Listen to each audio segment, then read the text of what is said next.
Hi, this is Gene Acasella from Port St. John, Florida, and you're listening to the Really Big Barbecue Central Show. Start the game! Let's go! We'll do it live. Okay.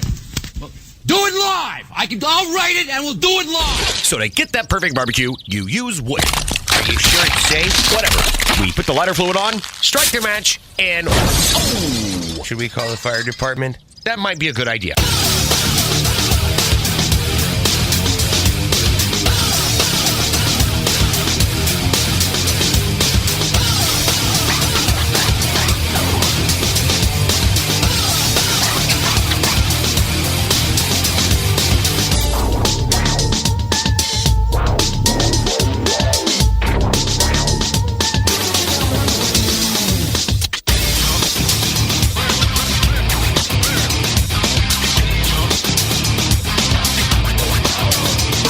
Good evening and welcome to the Really Big Barbecue Central Show. This is the show that talks about all things important in the world of barbecue and grilling.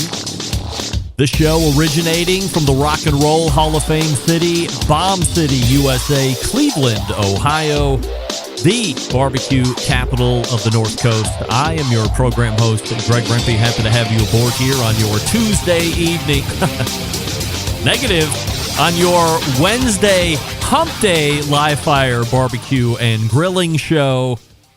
If you have always wanted to jump in on the show, but Tuesday has never been your day, but Hump Day is, here's how you do it. You can get in touch with the show by sending an email to Greg at thebbqcentralshow.com. Follow us on all the social media channels at BBQ Central Show. And be sure to subscribe to the show podcast feed on your favorite podcast platform. Anything else you want to find out about the show can be found at the main website, thebbqcentralshow.com. And here's what's happening in case you get the newsletter coming up in about 12 minutes from now. It is the first Tuesday of a month, if you can believe it. We're already in May, and helping me break May open in grand style, none other than the pitmaster of Killer Hogs and the co-creator of How to Barbecue Right, Malcolm Reed, joins us once more. The fifth time already here in 2023, which we certainly appreciate. And there'll be some extensive talk about the Memphis in May competition that's coming up, amongst some other things. So always looking forward to talking with Malcolm. 35 past the hour. We had slated Rob Reinhart from Prairie Barbecue up there in Canada. However, that didn't work out. Get that big stuff out of here. To backfill Rob, we have the ever popular, long overdue, don't have enough during the course of the year type of segment, the world famous open segment, where I have a number of housekeeping items to get through, a number of updates to give you as it relates to the show, the podcast feed, the new Barbecue Central Show website, and a new barbecue series that you may or may not be familiar with. It was promoted a couple weeks ago. I might have mentioned it on the show after I had seen it a day or two beforehand, whenever that most recent show was that I might have mentioned it. But something you're going to want to take note of and follow. If you were a fan of Sam's Club at any point during that lifespan, this is something you'll definitely want to keep an eye on. So we'll talk about that 35 past the first hour as well. And that'll bring the first hour to a close, and then we'll move to the second hour, where we will find the second hour, first Tuesday of the month, regular guest Sam the Cooking Guy. Quickly approaching 4 million subscribers, and we have plenty to talk about. Last month, Sam did the interview, and then the next day found a plane to take him to South Korea, where they did a week or so of shooting. Last month was the kickoff of Smash Month on Sam's YouTube channel, where they did a whole bunch of smash burger, smash everything, anything that they cooked, those 12 episodes or whatever they were, 3 times a week, times 4 is 12, unless there was an extra week in April that I'm not aware of, but I don't think there was. So at least 12 smash recipes. I watched each and every one of them. A lot of good ideas that I am taking away and going to try at home. However, there was one thing that I found particularly interesting about all of Smash Month, and if we have enough time to get to me bringing it up, which I know Sam is not going to want me to do, because he probably doesn't even realize he did it, but I do because I keep tabs on things like this. There was one specific thing that didn't happen in Smash Month that could have happened every time in Smash Month. I will let you figure it out from there as I tease you the only way I know how to do. And then 35 past the second hour, there's a really good chance Sam might extend out, so we'll remain or we'll fill the backside of that segment with whatever I didn't get to in the 35 past the hour segment as well. By the way, there's a good chance that Malcolm could fill more than the normal segment as well, so if things are going well, certainly no restrictions on Malcolm or Sam here this evening. Plus your emails as well. Don't send them to greg@thebbqcentralshow.com because I will not get them.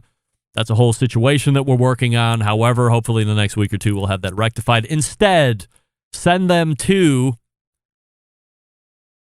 Greg Remp. I have 75 different emails, but half of them are not working right now. How about this one? Greg Rempe 1974. My first and last name and birth year 1974 at gmail.com. Greg Rempe 1974 at gmail.com. If you want to send an email, if you want to ask a question, there is a chance that we might be giving away some rubs here this evening. Did you know Dr. Barbecue has 4 new rubs out? I'll be giving a pair away here this evening, or one to one person and the second one to another lucky winner. We'll see how it goes. But don't email me in the normal show email until I tell you it's okay.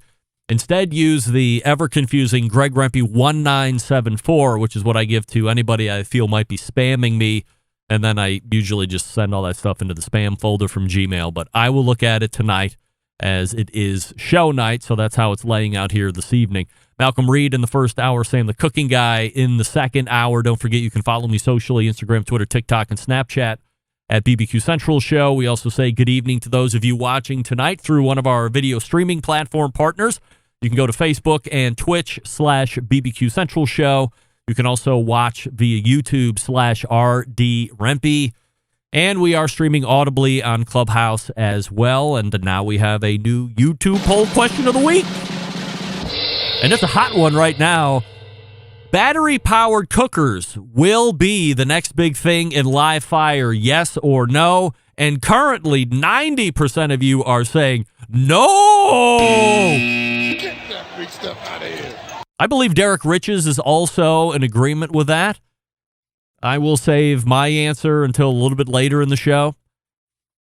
Maybe it's something that I will mention during one of the open portions of the show here, but right now, 90% of you are saying no.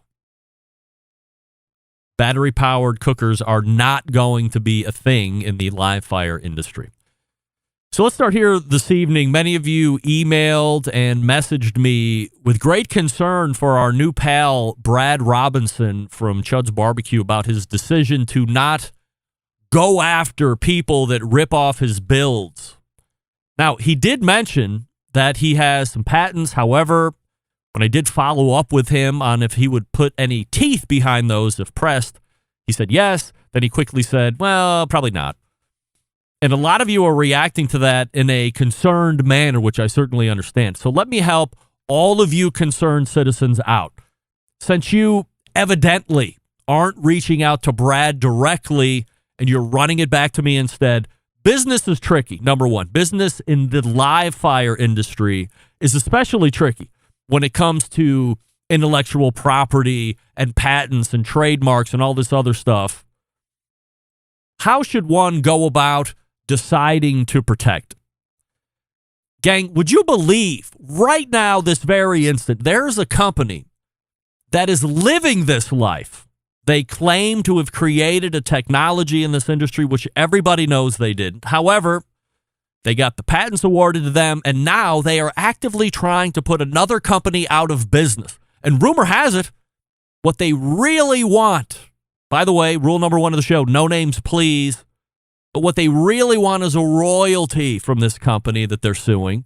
And if that ever happens, watch out for everybody else, because they will most likely be coming for everyone else to get their protection money from as well. But I digress. In Brad's case, it's a bit tricky because he mentioned last week he has some videos about how to build a chud box. So it would be hard to go back at someone for stealing your IP if you're out there telling everybody how to do it. Now, maybe what he has patents for isn't anything to do with the Chud box. Maybe it's something else completely. That's a different story. But I don't think there is any manufacturer out there right now that would go to Brad and look to do the right thing by him. I think the bigger companies would do a straight ripoff and hope not to get caught, or hope that Brad wouldn't put any teeth on his IP, and they will just continue to rip him off. Certainly, it would be nice to think that a company would call Brad and say, hey, we love the design. Can we license it from you? Or, as I had mentioned last week, can we just buy the whole thing from you? We can feel we can scale it out more easily to the masses. We think it's going to be the next live fire revolution. We want to take your great idea to the masses. That would be ideal, but it's rarely the case because the bigger guys with the deeper pockets don't have any reason to care about doing it right.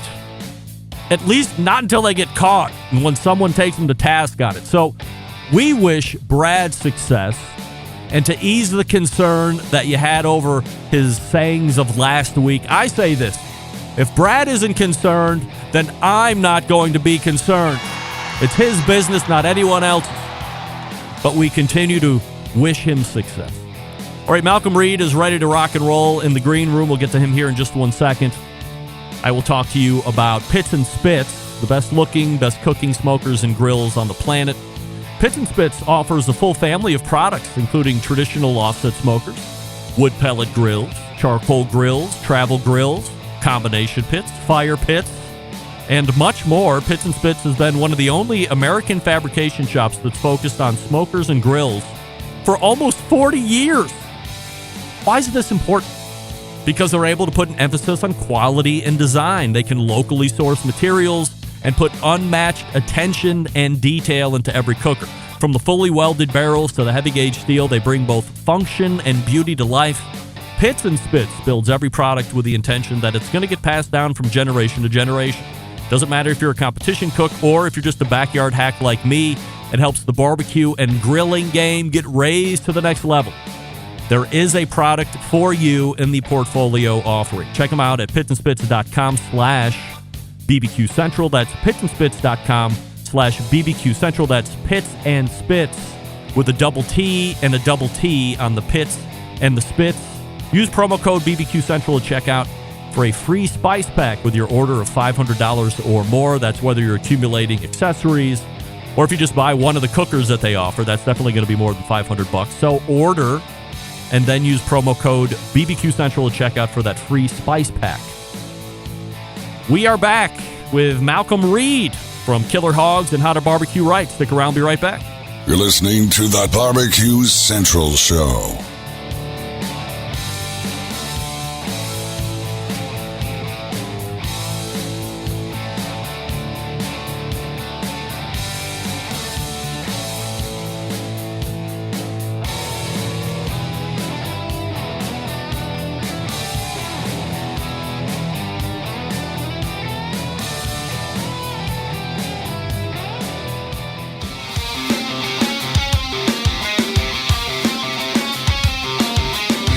Broadcasting live from the Barbecue Central Show studios in Cleveland, Ohio. You're listening to the Barbecue Central Show. Once again, here's your host, Greg Rempe. This portion of the show being brought to you by cookinpellets.com, your number one source for quality wood pellets for all your pellet-driven cookers. Visit cookinpellets.com for more information or to purchase. You can also peruse their website for some other products that might help a little smoky goodness be lent to whatever it is you're cooking on those pellet-driven cookers. That's cookinpellets.com. Smokin' Joe's Pit Barbecue is writing in. Please send all nude photos to gregrempe1974@gmail.com. Don't do that. Joe, nobody wants to see any of that. Ever. Especially me in my secret spam email. Hey, it is the first Tuesday of May, and that means we are visited once again by our pal Malcolm Reed. Malcolm, YouTube poll question of the week is, Will battery-powered cookers be a thing in live fire this year? Yes or no? I'm gonna say no. I'm gonna go with the majority on that, All right. one, Greg. By the way, the majority is just trending down a little bit. It was 90 in the open. However, as we lead in with you here, by the way, it says Brad Robinson there, and obviously I didn't go in and fix that, but I'll get that here in a second while we're talking. 86% are saying no, it will not be a thing here during the 2023 season. Do you think it has any legs whatsoever, or is that just something that's not really going to happen? I can see it in some situations where people want to get off the grid and want that battery backup for running pellet grills, things like that. And, we have, you got to think about it. Some of these grills that have igniters on them, even in the propane world or the flat top world, have little regular AA batteries in there for the igniter. So there's a place for some battery action, but I don't think you're ever going to really, take over that live fire and smoke. You don't see a full-size battery-powered grill in the backyard as something people might go after on the regular? Yeah, not just yet. I think we're a ways away from that.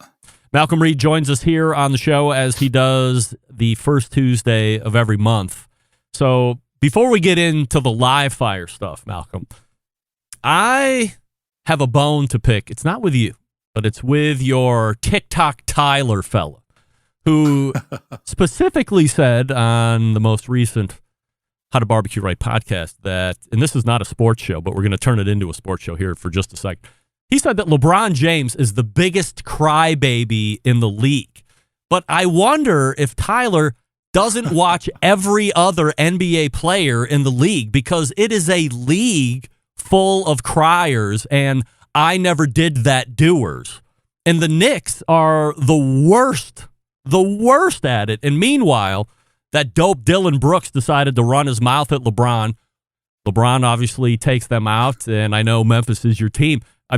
So badly that from the time I had just put this in the outline till now, the Grizzlies have run Derek Brooks or Dylan Brooks out of town. He's an unrestricted free agent. They told him they will not sign him under any circumstance. I think that might be a little aggressive, but geez Louise, when we get back to the crying in the league, does Tyler not look at the rest of the league as criers and it's just LeBron?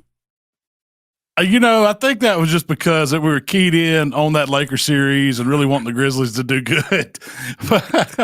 But to me, it feels like we're watching soccer in a way. You see all those guys take the falls and the complaints and try to get the cards pulled. We're seeing that in the NBA, man.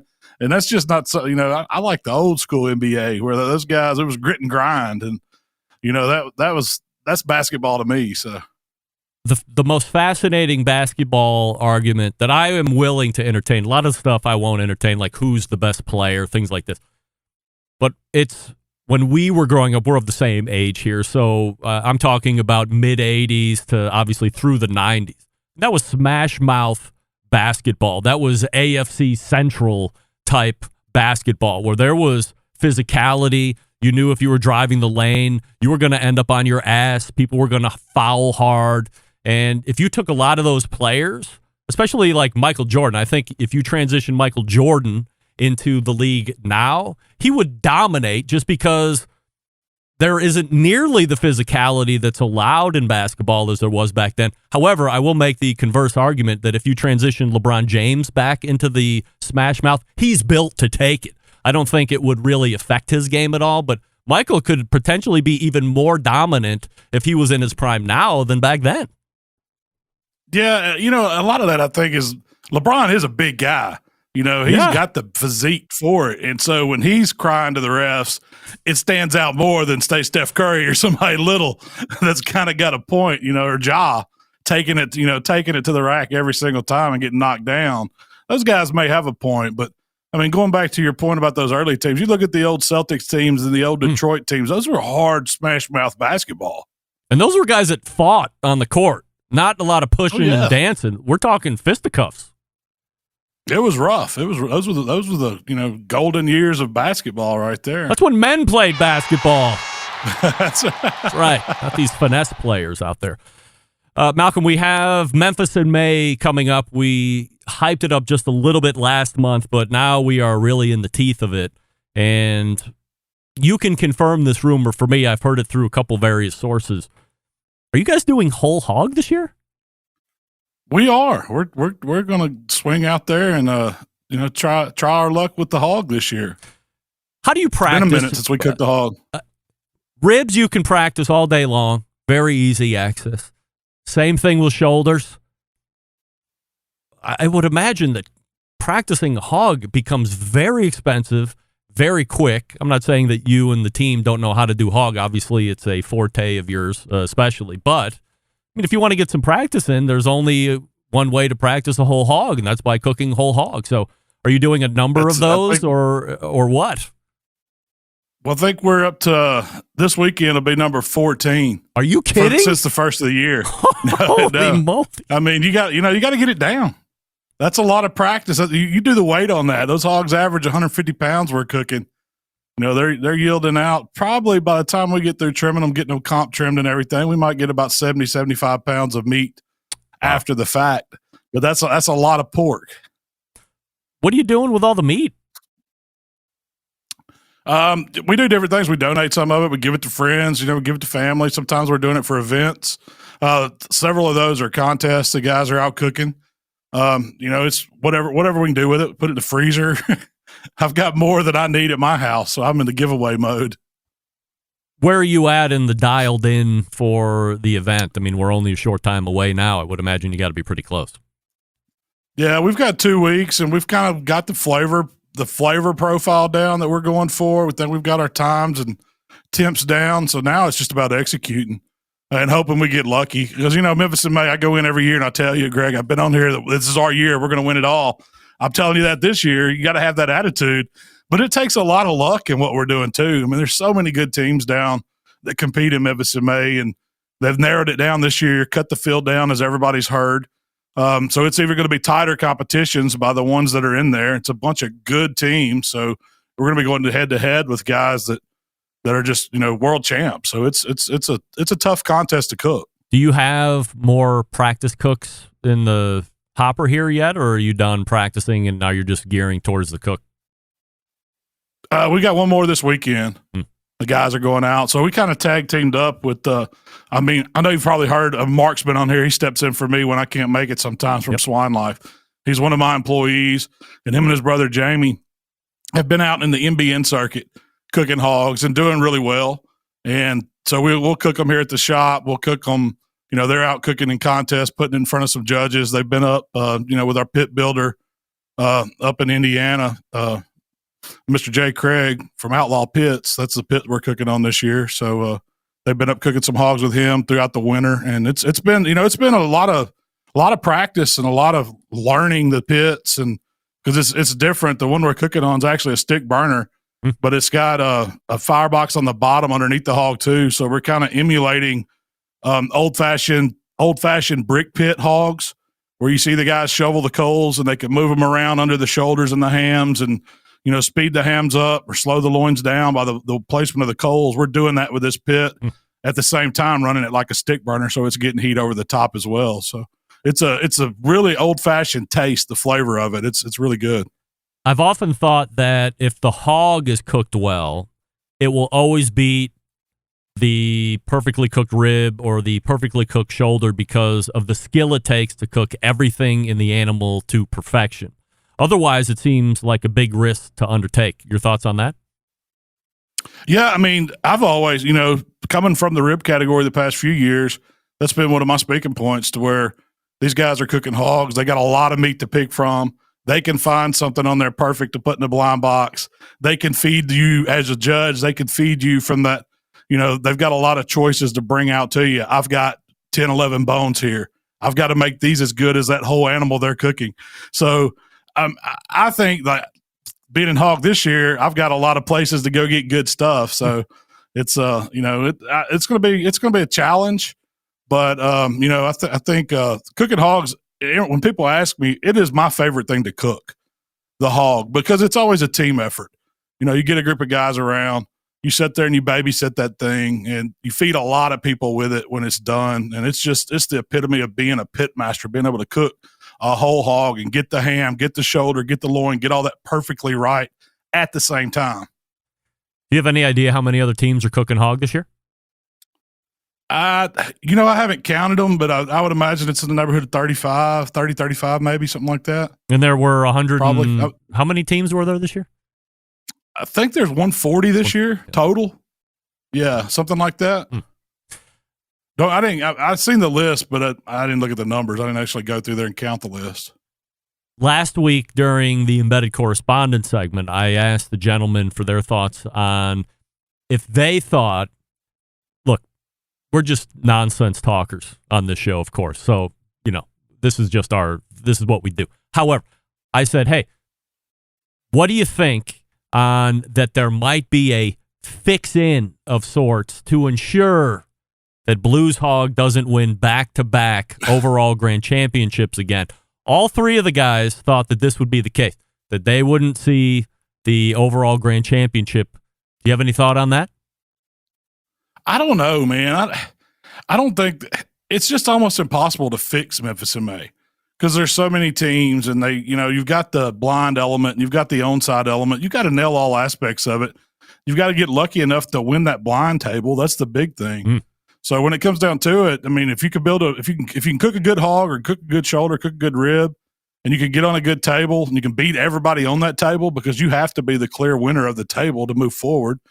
And then you have to be able to sell it too. So is it possible? Yeah, man, there's been guys that do, look at Myron, look at Melissa, look at a lot of the guys, Chris Lilly. I mean, these guys have done it multiple times, and some of them back to back. So I don't think there's a fix to keep them out because those guys can flat cook. I mean, you look at. I think that's what the idea was, that they were gonna fix because they felt it was like they didn't deserve to get in there and win it the way they did it, and they're KCBS guys, and it was kind of a coup, and they want to reclaim it, make sure that some of the old guard is going to win the title back from them, if you will. Yeah, I don't know. I hadn't really heard that kind of talk, but I mean, I don't see it. I don't know. Maybe they fix it to where I can't win it. I feel like that sometimes. That's what it is. You bastards. We finally figured it out. I wasn't going to flesh it out, Malcolm, but I'm glad you brought it up because now I'm going to run it up the hill and see how far it goes. Yeah. Although whenever I email the Memphis in May International Festival, they never reply back to me, which is odd, but nevertheless. So you are going to do whole hog. Let's say you get through the blind portion. Now you're going to do the on-site. In essence, you got to cook two different hogs, right? You're going to be cooking in one for the blind, and then you have to have another one ready for the on-sites? We are, and that's what's going to make this a challenge. That's one thing that we haven't practiced yet is cooking two at the same time because we are going to stagger them because that finals round doesn't happen till, hour and a half, 2 hours after the first round. So we don't want to hold that hog that long. And so we're just going to delay putting it on a little bit. So we'll be, a little bit behind in our process. But we need one side of a hog to make a blind box. And that gives us another side to do 3 on-site judges the first round. And it gives us a whole hog to pick from in finals. It hasn't been touched. It hasn't been, nothing's been pulled off of it. We've got all that great meat there. And we're just going to have to get the best we can off one for the blind and for the first preliminary round. When you're turning in the blind box, do you have to go and take from the hams and from the shoulder and ribs and like everything that you would typically know off of? There's a standard? In the box, in the Memphis in May contest, you're judged on shoulder, the loin, and the ham, and that's it. That's all you can have in the box. And you have to have them kind of separated to where you can tell which is which. You can't just put all shoulder and some loin. You've got to have all 3 of those in there. Is there any consternation that the hog that you're using to do blind is going to be better than the show hog? How do you make sure you're as consistent as possible?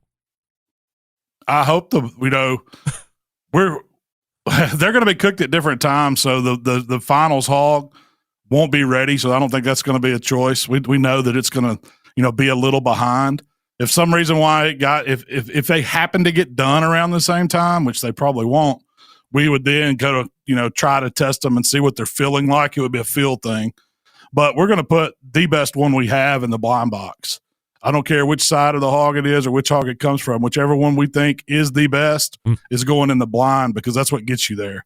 I mean, I can talk about a hog all day long and get in with some subpar meat just by selling it. That's a big part of the Memphis made thing. You got to put on a little show for them and tell them how you did it and why you did it, and you can influence them a little bit by the way you talk to a judge. But that blind has got to speak for itself, so it's got to be the absolute best meat that you have.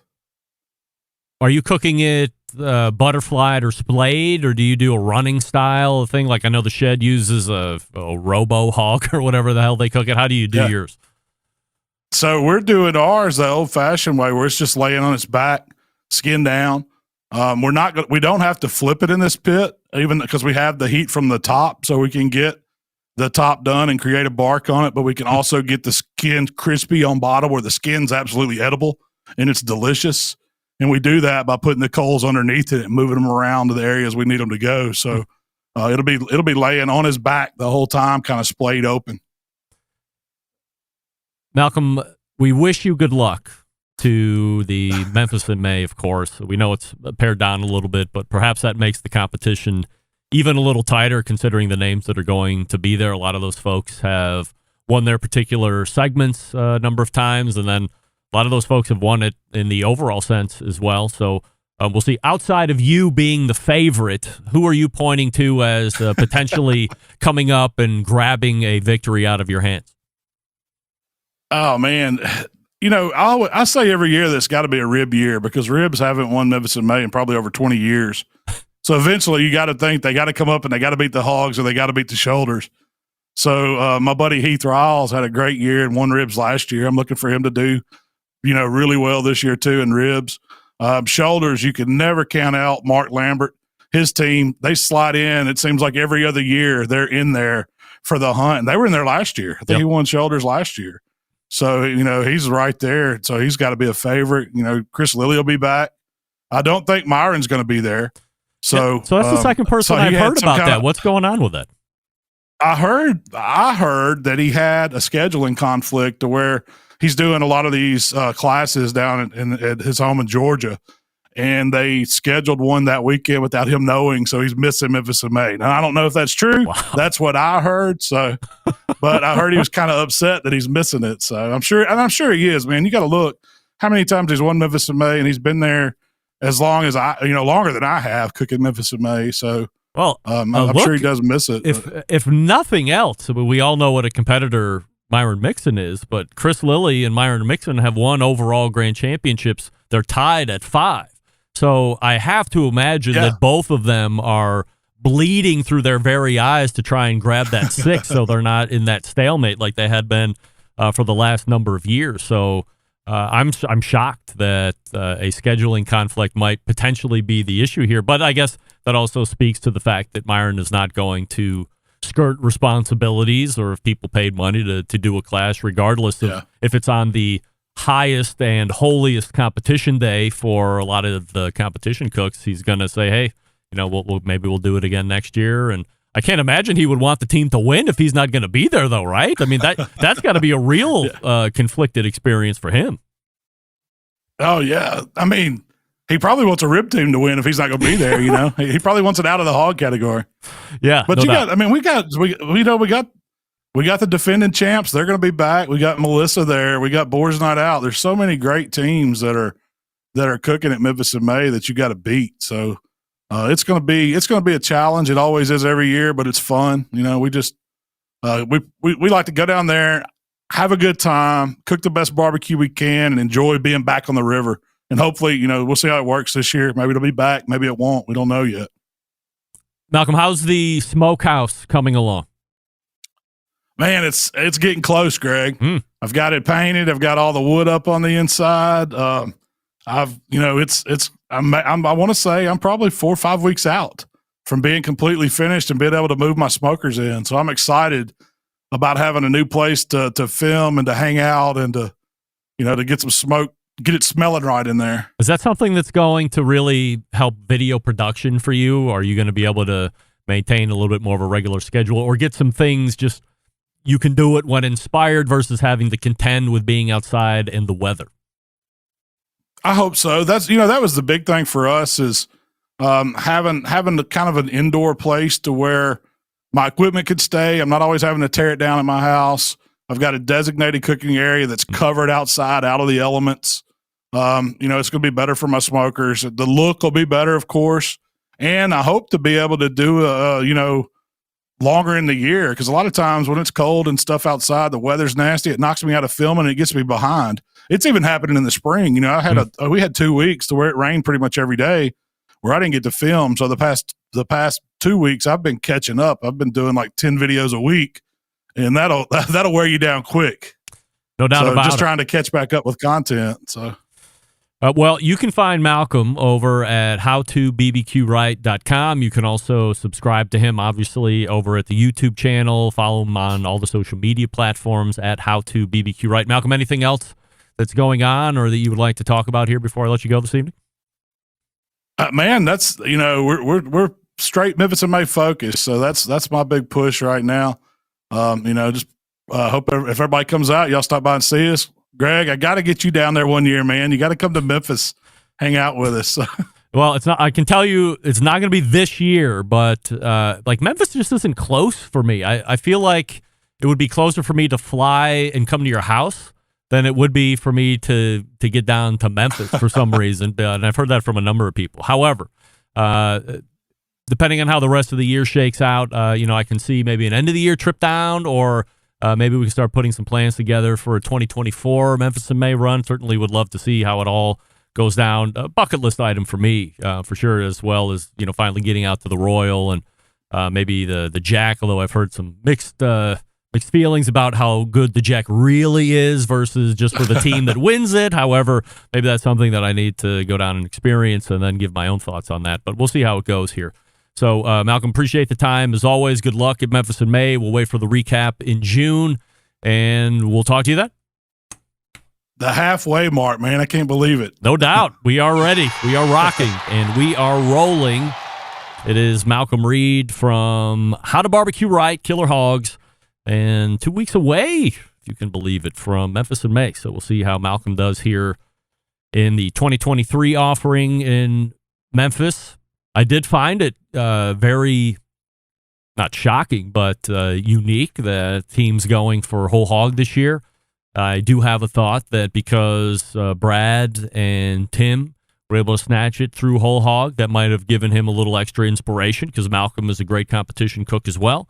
So maybe that did give him a little inspiration as well as the team. Plus, Jay Craig has, I don't know if you are familiar with that cooker that Malcolm was talking about that Jay Craig makes, but A, it's a beast, but B, it is very unique in the fact that it is a traditional offset cooker, and it's got this huge cooking chamber. You pull the hog out.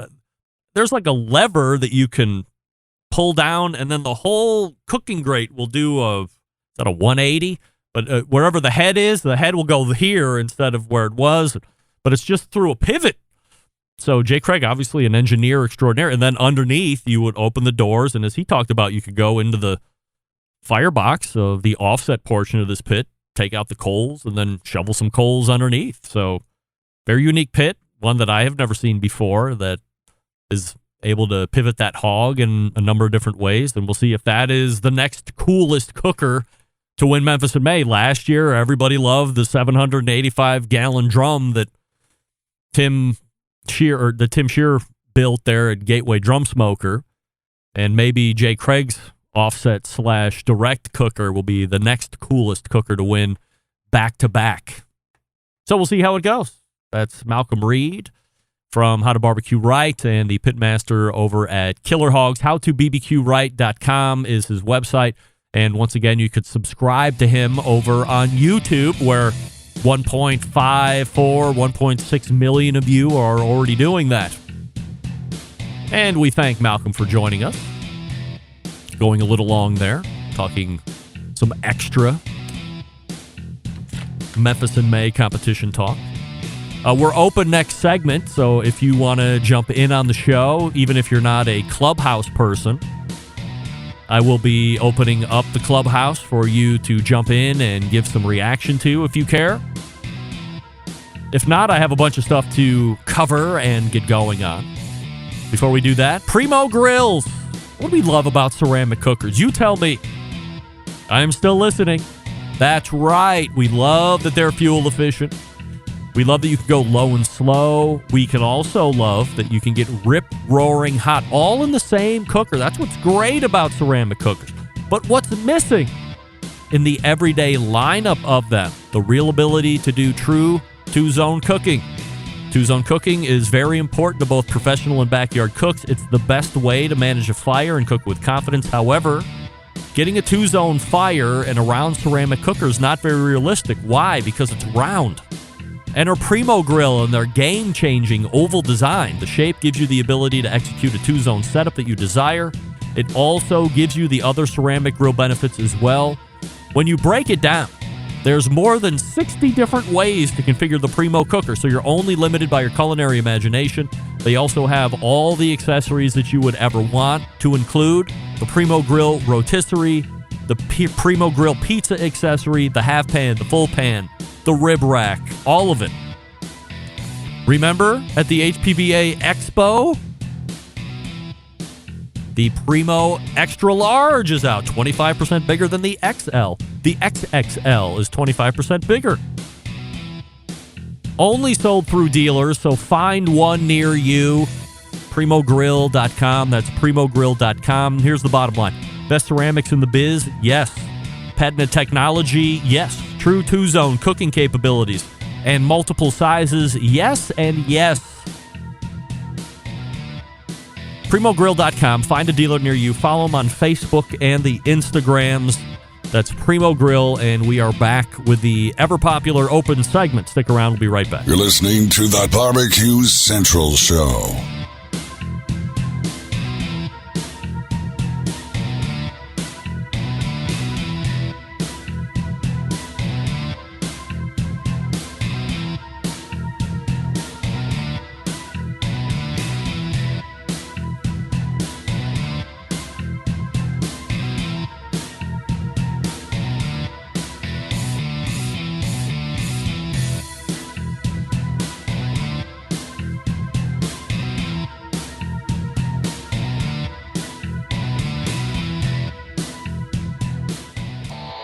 Howard Stern, Jim Rome, Dan Patrick, and Greg Rempe. The Mountain Rushmore of talk show entertainment. Now, let's get back to the Barbecue Central Show.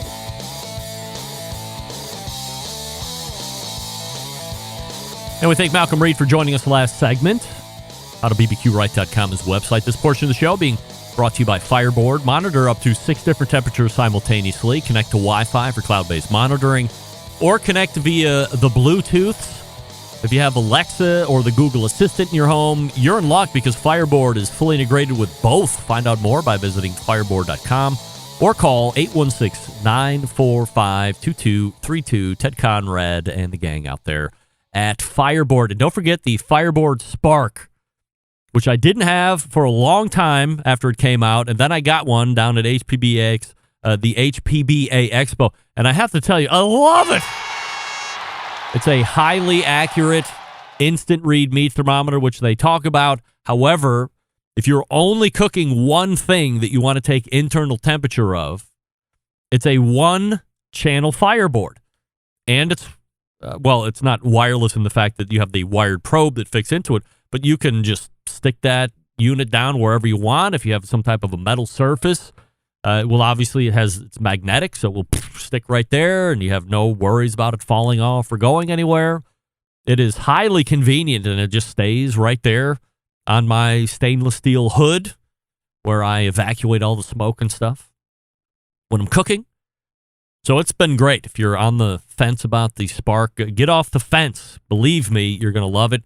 And again, it's a really accurate and quality instant read meat thermometer, which is what it was to begin with. And then it's also a one-channel Fireboard as well. But you do have to have a temperature probe in order for that portion of it to work. Now we are in the open segment. So if you would like to jump in on the open segment, you're going to have to go to Clubhouse. I have double-checked to make sure that the sound is working prior to the show going on. What does that mean? That means it's not going to work. Andrew, you are Not going to have sound. That's right. However, if you want to give it a whirl, just go over to the clubhouse. I'm sure you find me some way. I don't have any idea how to do that anymore. And we can bring you up and you can talk about any live fire topic that you would like. Or you can give your own personal thoughts on the YouTube poll question of the week. Battery-powered cookers will be the next big thing in live fire. 81% of you are saying no. Get that big stuff out of here. All right. 19% of you are saying yes, by the way. And to me, it's encompassing all of it. It is both the travel, portable type cookers, and it is the full size. In fact, I'm much more excited to see what a full-size battery-powered grill might look like. As I had told Wes right before, I'm not necessarily concerned, given the age of my children and who's around my house, having an extension cord, which I'm pretty good at hiding, depending on where the outlets are in my house and where I have the grills positioned at that point. I'm pretty good at hiding any tripping hazards as it relates to the extension cord running to a pellet cooker or a cooker that would need power.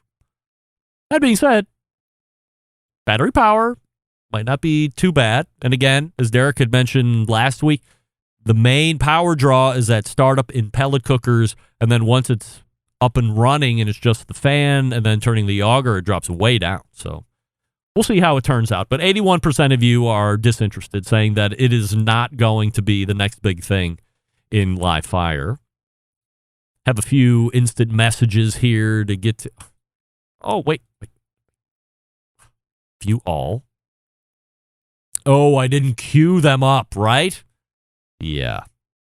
All right. T-Jax. I think that's Tyler, right? Tyler, were you in at the beginning when I was lambasting you about saying how LeBron James is a crybaby? We can't have that. Smoking Joe's Pit Barbecue. I just received my Chud box, and the first thing I want to cook is a whole hog. I need Malcolm to come over and help me. Bad news, Joe. Get that big stuff out of here. That thing is not going to accommodate a whole hog. Maybe a suckling pig. But according to Meathead, suckling pigs have a different flavor than whole hog. I challenge you, Joe, by next week. Are you on next week for our quarterly update? Maybe 2 weeks' time. You do a suckling pig on the Chud box and then report back to Bradley and myself separately, and then we'll all convene on the show and talk about it. Also, Guy the Cooking Sam is writing in and saying, Greg, is your furnace down? No. However, Get that big stuff out of here. in the Rock and Roll Hall of Fame city of Cleveland, as you can see by the garb, it's freaking cold. I was in Houston Sunday, Monday, and obviously yesterday, all days achieving 80-plus degrees. I left Houston at 85 degrees. I returned to Cleveland at 38 degrees. Get that big stuff out of here. That's not fun. I mean, regardless of how unesthetically pleasing Houston is, especially as you get out of the city, it is warmer, and I will probably take warmer over aesthetically pleasing. Now, you might be saying to yourself, is Cleveland aesthetically pleasing? Well, when you're comparing the two, getting out of the greater metropolitan areas, yes, Cleveland is, I might say, more beautiful than Houston is. By far, actually, I might say. Rolling hills, lush greens, seasons, leaves. Much more beautiful. Email coming in from Taylor in Texas. Speak of the devil. Greg, is it just me, or did Doug from Texas sound better last week than he normally does? Love the embedded correspondence segment and the show. Podcast listener only. Regards, Taylor. Taylor, you are 100% correct. Doug did sound better than normal. Now, we have to put that into perspective because Doug typically sounds good. I've never been inside Doug's house. He has upgraded microphones a few different times. I use the term upgraded loosely because a lot of times people consider amount of money spent on upgrade. But in the world of USB mics, the one that I recommend continually is the Samson Q, the numeral 2, and the letter U. Samson Q2U. It is on sweetwater.com every day of the week with a stand and a windscreen and I think a shock mount. All of that for $69, which is sizably less expensive than the Shure MV7, which comes in at like $225. And audibly, I think you would be hard-pressed to find a sound difference between the two. Some might say that the Samson actually sounds more robust, has a fuller sound. I believe that to be the case, which is why I'm happy to recommend the Samson Q2U to anybody that asks me what kind of a USB mic I should have. So Doug has run the gamut of USB mics, has settled on the Samson, and sounds good. But getting back to the point I was trying to make, I've never been in his house, but I would imagine the room that Doug usually is found in has not a lot of stuff hanging on the walls that are curtains or towels or things like this thing over here that's a moving blanket. That thing right there is a moving blanket. I have one over here that you can't see. All things to suck up wall slap, as we call it, to make it sound like I'm just in a nice, tight room, more professional sounding. Doug is not in a treated room. I don't require him to be in a treated room. I also think the room that he's in usually has a very high ceiling. So as he talks, his voice waves just kind of smack around and you have a little room. No matter how close you get, the closer you get to the microphone, the smaller or the closer the room sounds. But in some instances, you just can't get away from it. Same thing with Jess Pryles. Jess has very untreated walls, and I'm sure that ceiling that she's usually in her office is very high. So no matter how close you get to the microphone, there's going to be a little wall slap. But last week, Doug sounded a little tighter, probably because the room was different. Now, he was on location for an E3 Meet charity foundation thing or doing catering for E3 Meet, something of a fundraising aspect, being a good human being as Doug is. But yes, Taylor, I agree. Doug sounded better than he normally does. And we say it with the caveat of Doug sounds fine normally. He just happened to sound better, and it was probably because of the room. And, might I add, probably a better internet connection because of where he usually is, in the sticks, where the raccoons are messing with his internet connection. Programming note, if you didn't know this, by the way, Barbecue Hall of Fame season is upon us. That's right. What does that mean? That means that this coming Monday, May 8th, we will review in a We'll do it live show at 3 p.m. Eastern on Monday. We'll do it live. It will be a live show. Myself, show regular Robert Moss, and Elizabeth from the American Royal. We will all do it live. We'll do it live. On Monday, May 8th, this coming at 3 p.m. Eastern. Well, we will announce exclusively the 10 finalists for the Barbecue Hall of Fame 2023, where 3, but maybe 4 of whom will be making up the class of 2023. And then 2 weeks and 2 days after that, which makes it Wednesday, May 24th, we will also house and announce the exclusive names. That didn't sound right. We will also announce and have an exclusive show announcing who the new living members of the Barbecue Hall of Fame will be. We will also at that time announce the legacy inductees. And we will also learn if there will be an Impact recipient award winner as well. As Robert Moss and a number of the other folks on the Names Committee have mentioned over the last year since it was originally introduced, 2022 was the first year of the opportunity to have an impact award given out that calendar year. It's not something that can happen or is required to happen every year. It's just something if there is a need for it. That sounds bad, but not every year should require an impact award. But on the years that do, it avails itself, and there will be an impact recipient or an impact award recipient as well, on top of the 3, maybe 4 living members that are put in, and then the legacy members as well.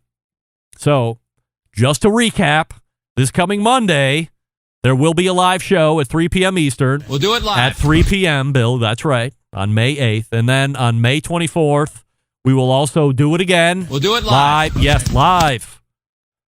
To announce who the actual inductees for the Barbecue Hall of Fame will be, who the legacy inductees are, and we will also learn if there will be an impact recipient as well. Shane in California is writing in. Greg, loved the show, and I really like Brad Robinson. I thought he was a great interview last week, and I really enjoyed his thoughts on where the business aspect of the industry is right now. I wish more companies adopted Chud's mindset. Count me in on someone who is a future buyer of a Chud box. Regards, Shane. Shane, thank you for writing it. Certainly appreciate that. And also, if you weren't familiar, let me pull up the webpage here to make sure that I'm giving it its right name. World Food Championships partnering with Famous Dave's for All-Star Barbecue Series. Now, what does that mean? It means that it's going to be a series of successive dates that will begin in Las Vegas. They'll feature celebrity and local pitmasters during a consumer-facing multi-category barbecue challenge at select Famous Dave restaurants throughout the country. There's going to be over $500,000 that will be awarded during the year's tournament of food champs that will encompass 12 categories of food and cocktails. 15 events nationwide, starting in May and ending in late August. If you are somebody that is interested in cooking in one of these, you have to get registered ASAFP. And I think they only take 6 teams, not 16, like one more than 5. So May 13th in Las Vegas, June 3rd in El Paso, June 10th, Hermitage, Tennessee, June 17th, Long Beach, June 24th, potentially in Tuxwheela, Washington. Then you have July 1st in Sioux City, July 8th, Addison, Illinois, July 23rd, Westland, Michigan, July 22nd, the Waldorf, Maryland, and July 29th in Billings, Montana. The Addison, Illinois, and Tuxwheela, Washington are tentative at this point. So if you're looking to get into that, yeah, you might want to check that out. Hey, let's wrap it up in the first hour. Stick around. Be right back. Continuing to produce incredibly mediocre content in an exceptionally professional way. You're listening and watching the Barbecue Central Show. Once again, here's your host, Greg Rempe.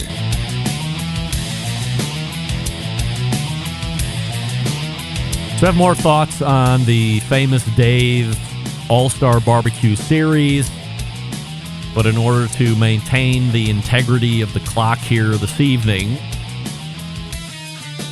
I'll go ahead and wait it out, and then we'll start here in the top of the second hour, where I'll give you a little bit more information. We'll rehash those dates, and I'll go over a little bit more detail in there. By the way, while we don't have signed contracts yet, Famous Dave's World Food Championships and the All-Star Barbecue Series will be partnering with the show here to promote some of those events, so looking forward to that.